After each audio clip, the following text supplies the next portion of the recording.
위안부 문제에 대해서는 한국과 중국에 사과를 해야 한다. 예전에 청산했어야 하는데 지금 다시 오르내리는 게 치욕이다. 이것 때문에 일본 내에선 또 욕을 많이 먹었고요. 이런 훌륭한 역사 인식을 가진 분이 바람이 분다처럼 안일한 작품을 만든 건 아무래도 아쉽네요.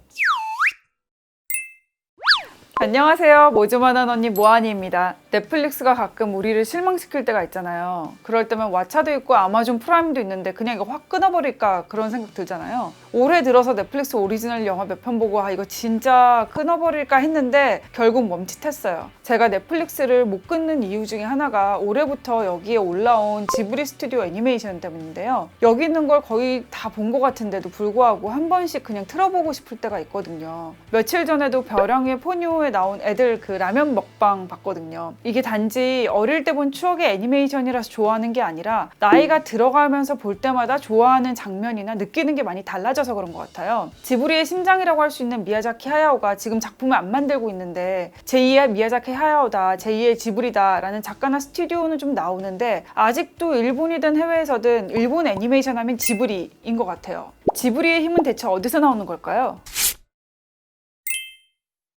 지브리에 대해서 얘기를 하자니 일단 작품도 많고 작품마다 얽힌 얘기도 너무 많아서 상중하편으로 영상을 만들고 싶은 심정인데요. 일단 지브리의 이름을 알면 지브리 애니메이션을 관통하는 키워드가 보여요. 지브리라는 이름은 사하라 사막에서 부는 열풍의 이름인 기브리를 잘못 발음한 건데요. 이 이름은 세계 2차 대전에서 이탈리아 정찰기로 쓰인 카프로니카 309의 별명이기도 해요. 미야자키 하야오도 이게 틀린 발음이란 걸 나중에 인정했는데 그냥 그대로 쓰고 있죠. 미야자키 하야오가 회사 이름을 비행기에서 따왔을 정도로 비행기를 좋아했죠. 그러고 보면 모든 지브리 작품에 비행기가 등장한 건 아니지만 미야자키 하야오가 연출했던 작품엔 비행기 아니면은 비행기랑 비슷한 탈 것이 자주 나오죠. 하늘을 날아다니는 것도 많이 등장하고요. 그의 아버지는 세계 2차 대전 당시 군용기의 부품을 만드는 공장을 운영했고 그 덕분에 유복한 어린 시절을 보낼 수 있었는데요. 그의 비행기 사랑은 자신의 유년 시절 기억과 직결이 되기 때문인 것 같아요. 비행기 얘기는 이따 바람이 분다에서 좀 더 얘기를 할게요. 비행기가 많이 나오는 지브리 작품 중에서 저는 붉은 돼지를 가장 좋아해요. 미야자키 하야오의 개인사나 역사관, 사회인식을 전혀 모르고 봤을 때 이 영화는 어딘가 염세적이면서 감상적이고 현실적이면서도 환상적이었어요. 무엇보다 슬펐고요. 나중에 대학 때의 붉은 돼지가 극장에서 다시 개봉했을 때 이 붉은 돼지 포르코가 전공투 세대라고 할 수 있는 미야자키 하야오의 현실 인식을 대변하는 걸로 보였어요. 라퓨타나 나우시카에서 반파시즘 메시지가 계속 나오지만 붉은 돼지에서는 이게 아예 직접적으로 언급이 되어 있어요. 파시스트가 될 바엔 돼지로 사는 편이 낫다고 하거나 ファシストになるより豚の方がマシさ。 국채를 구매해서 애국을 하라는 말에 돼지가 된 포르코는 돼지에게는 국가가 없다고 하죠. 豚に国も法律もねえよ。 이런 성향 때문인지 미야자키 하야오는 은퇴 얘기가 나올 때까지도 두고두고 일본 우익의 미움을 받죠. 제가 중학교 때 일본 문화 개방 전이었는데도 제 주변에서 지브리를 모르는 친구는 없었던 것 같아요. 다른 건 몰라도 이웃집 토토로는 다들 한 번씩 봤고 서울 번화가 펜시점 가면은 일본에서 수입한 토토로 학용품이 진짜 많았거든요. 한국에선 이 작품이 지브리를 대중적으로 알린 계기였던 것 같은데 그것도 그럴 것이 같은 해에 만들어진 반딧불이의 묘 같은 경우는 패전 후 일본을 다뤄서 국내에서 봤을 때 좀 거부감이 들 수밖에 없었고 다른 작품은 아무래도 메시지 자체가 진지하다 보니까 누가 봐도 이 작품이 가장 대중적이에요. 1952년 시골로 이사한 자매와 숲의 정령인 토토로의 이야기를 다뤘고 큰 갈등 없이 잔잔하게 흘러가죠. 자매의 어머니가 병에 걸려 병원에 있다는 설정인데 이건 아무래도 감독의 어머니도 그가 어린 시절 결핵을 앓아서 병상에 오래 있었던 데서 영향을 받은 것 같아요. 요즘엔 힐링용 영화로 리틀 포레스트가 인기던데 저는 이 영화가 그런 힐링의 원조가 아닐까 싶어요. 자매가 시골 내려갈 때 차 안에서 모리나가 카라멜 그 노란색 통에 들어가 있는 거 있죠. 그거 먹는 장면부터 심상치 않았는데 나중에 텐마루에서 막 모찌 먹고 밭에서 옥수수 따고 계곡에 담궈놓은 오이 막 먹을 땐 진짜 안 그래도 유튜브에 지브리 치면 바로 연관 검색어로 먹방이 나오더라고요. 그만큼 지브리 작품에서 요리를 하거나 음식을 먹는 장면이 많이 나오고 현실적으로 묘사가 된다는 얘기인데 저는 지브리 작품에서 강조하는 사라라라는 메시지와도 이게 상통한다고 생각을 해요. 모노노케 힘의 일본 포스터에 사라라라는 문구가 있었을 만큼 것처럼 지브리에선 생명력 그리고 살아내는 게 매우 중요하고 그게 먹는 장면이나 음식으로 표현이 된다고 봐요. 저는 센과 치히로의 행방불명도 치히로가 노동을 해서 밥벌이를 하며 생존하는 이야기로도 볼 수 있다고 생각하거든요. 하쿠가 준 주먹밥을 치히로가 먹으면서 우는 장면은 정말 근로자의 마음을 대변하지 않나요? 미야자키 하야오가 2013년 국내 언론과 인터뷰를 하면서도 자신의 빵을 기뻐하며 먹으라는 말을 남깁니다.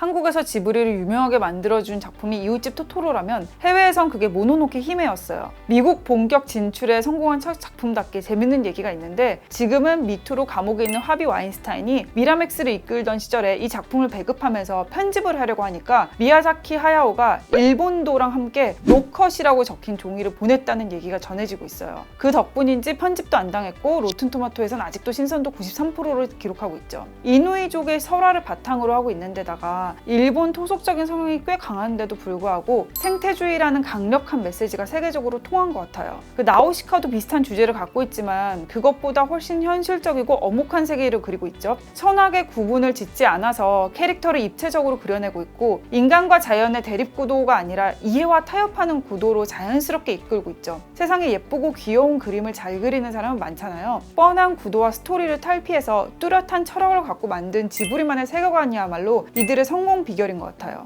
애니메이션에서 세계관 얘기를 하자면 픽사도 만만치 않죠. 일본에 지브리가 있다면 미국에는 픽사가 있는 셈인데 두 회사는 지향점이나 스타일이 달라서 경쟁 관계라기보다는 상호 보완 관계에 가까워요. 픽사의 수장이었던 존 라세터는 1987년 지브리 스튜디오에 가서 지브리와 미야자키 하야오에 대한 존경을 대놓고 드러내죠. 인터뷰에서도 지브리가 픽사나 다른 애니메이션에 끼친 영향력에 대해서 얘기를 하고요. 그래서 한때 지브리 애니메이션의 미국 배급을 디즈니에서 맡았었죠. 센과 치히로의 행방불명에서 치히로가 나중에 고개 숙이는 가로등 그렇게 맛인사를 하는 장면이 나오는데 이건 픽사 오프닝에 되게 통통통 튀는 스탠드 있죠. 그걸 오마주한 거예요. 여기에 대한 화답으로 존 라세터는 토이스토리 3편에 새로운 장난감으로 토토로 인형을 넣죠. 서로에 대한 존경과 애정을 이렇게 애니메이션으로 주거니 받거니 하는 게 정말 사랑스럽네요. 지브리가 세계 영화계에서 정점을 찍은 건 센과 치히로의 행방불명입니다. 베를린 영화제에서 황금 곰상 받았는데 그게 깐 베를린 베네치아 영화제에서 처음으로 최고상을 받은 애니메이션이었죠. 아카데미 최우수 장편 애니메이션으로도 상을 받았고요. 저는 너의 이름은이나 겨울왕국이 아무리 흥행을 해도 이 작품을 뛰어넘을 순 없다고 생각해요. 배경이나 설정은 환상적이고 동화적인데 평범한 10살짜리 소녀가 엄혹하고 더럽고 잔인한 세상을 겪는 얘기죠. 음식을 탐욕스럽게 먹다가 돼지가 돼버린 치히로의 부모나 금으로 사람의 마음을 사려 했던 가오나시 같은 캐릭터는 이 작품이 비판하고자 하는 지점이 무엇인지 뚜렷하게 보여주죠. 버블 시대의 최고 정점을 찍은 일본 물질 만능주의와 탐욕을 비판하고 있어요. 게다가 인간이 버린 오물로 뒤덮인 강의 신을 등장시키면서 지브리에서 빼놓을 수 없는 환경 문제까지 나오고요. 저는 이걸 보기 전에 제목만 보고서 센이랑 치히로랑 같이 등장하는 모험물인 줄 알았는데 알고 보니까 센과 치히로는 같은 인물이더라고요. 제목이 이 애니메이션의 주제를 관통하는 측면이 있어요. 마녀 유바바는 이름을 빼앗아서 그 사람을 지배하고 본래의 이름을 잊어버리면 돌아가는 길도 있게 되죠. 그래서 원래 치히로였던 주인공이 유바바와 계약을 하면서 센이 됩니다. 나중에 또 다른 제니바는 센에게 자신의 이름을 소중히 하렴 이란 대사를 하는데 이게 어떤 상황에서도 자신을 잃지 말란 메시지로 들렸어요.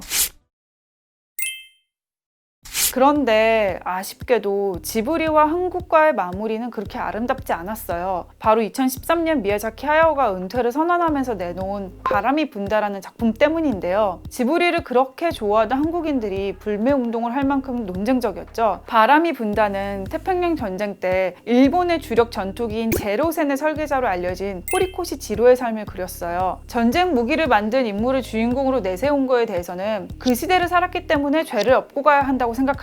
시대와 함께 살아갈 수밖에 없었던 그를 옳다 그르다라고 할 수 없다. 호리코시는 정치가도 사업가도 아닌 비행기 설계자일 뿐이라고 말했지만 그가 만든 비행기는 태평양 전쟁 당시 일본의 침략 도구로 쓰였잖아요. 영화에서 그가 평화주의자라는 건 강조하면서도 정작 일본이 벌인 전쟁에 대해서는 별다른 언급을 하지 않아서 논란이 될 만한 인물을 다루면서도 치열한 고민을 한 흔적이 보이지 않았죠. 물론 미야자키 하야오는 전쟁을 미화한 것도 아니고 그 영화 안에서는 제로선에 붙어있던 빨간 원이 다 떨어지는 장면을 넣어서 파시즘과 전쟁에 반대하는 자신의 입장을 표현을 하긴 하죠. 이것 때문에 일본 내에선 또 욕을 많이 먹었고요. 아까 지브리가 비행기 이름이지만 사하라 사막에서 불어오는 열풍의 이름이기도 하다고 했는데 지브리에서 내는 무료 책자 이름이 열풍이거든요. 바람이 분다가 나왔을 때 미야자키 하야오 감독이 이 잡지에 헌법 개정 당치도 않다라는 제목으로 아베 정권이 전쟁을 금지한 헌법 구조를 바꾸려는 것을 정면으로 비판하는 글을 발표했어요. 이 글에서는 헌법 개정뿐만이 아니라 일본군 위안부 문제에 대해서 일본 정부가 사죄 배상해야 한다는 내용을 언급했는데 여기에 대해서 물어보니까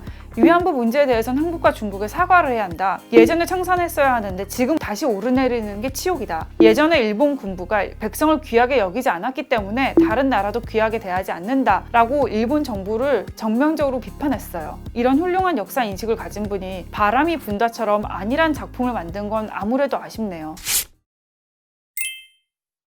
넷플릭스에 지브리 작품이 나오고 사람들이 여전히 많이 봐서 그런지 요즘에도 미야자키 하야오의 후계자는 누구인가, 지브리 다음은 어디인가 이런 기사가 많이 보이더라고요. 제일 많이 언급되는 인물이 너의 이름은을 만든 시카이 마코토와 늑대 아이를 만든 호소다 마모루입니다. 아무래도 국내에서 너의 이름은이 워낙 인기를 많이 끌었기 때문에 신카이 마코토 쪽으로 이렇게 기운 사람들이 많은데요. 저는 아무래도 호소다 마모루 편인 것 같아요. 왜냐면 생태주의를 다루는 것이나 아니면 가족을 그리는 어떤 방향성에 있어서는 아무래도 지브리의 호소다 마모루가 더 가깝지 않을까 싶은데요. 근데 뭐 애니메이션계에 뛰어난 사람이야 나타날 수 있겠지만 그건 제2의 지브리도 미야자키 하야오의 후계자는 될 수 없을 것 같아요. 한 발 앞선 시대 정신을 작가의 취향이나 세계관에 녹여내면서 보편적인 정서까지 담아내는 애니메이션은 이미 지브리 고유의 유산이 됐으니까요. 미야자키 하야오가 그랬죠. 자신의 빵을 기쁘게 먹으라고요. 그가 자신의 빵을 기쁘게 먹었던 것처럼 우리도 우리의 빵을 기쁘게 먹다 보면 언젠가는 뭐라도 되지 않을까요?